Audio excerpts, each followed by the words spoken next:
I mean, the headlines right now, and the political news is like bombshell after bombshell after bombshell and scandal after scandal after scandal, but it's everything, right?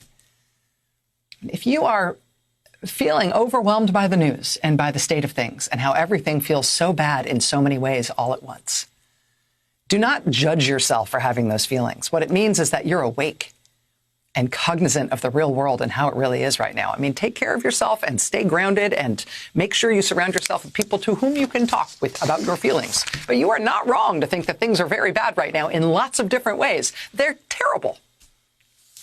I mean, we persist, though, right? We persist and we try to make things better and we keep our eyes open.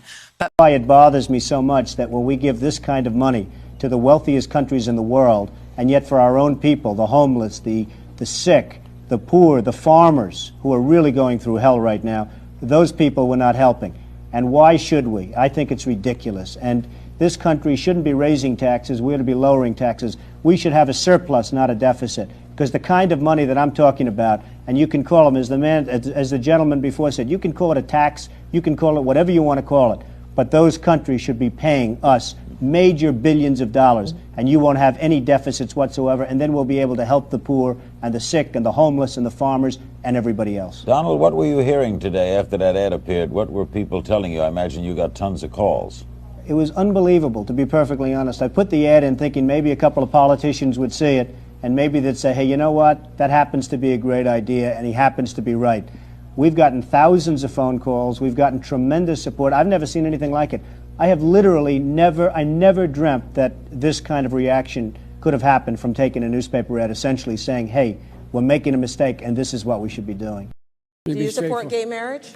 No. Barack Obama nor I support redefining from a civil side what constitutes marriage. We do not support that.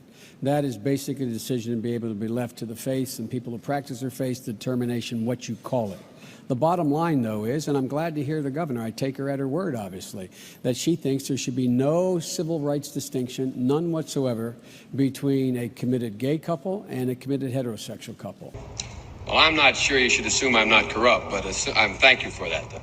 The system does produce corruption, and I think implicit in the system is corruption, when in fact, whether or not you can run for public office, and it costs a great deal of money to run for the United States Senate, even from a small state like Delaware, you have to go to those people who have money, and they always want something.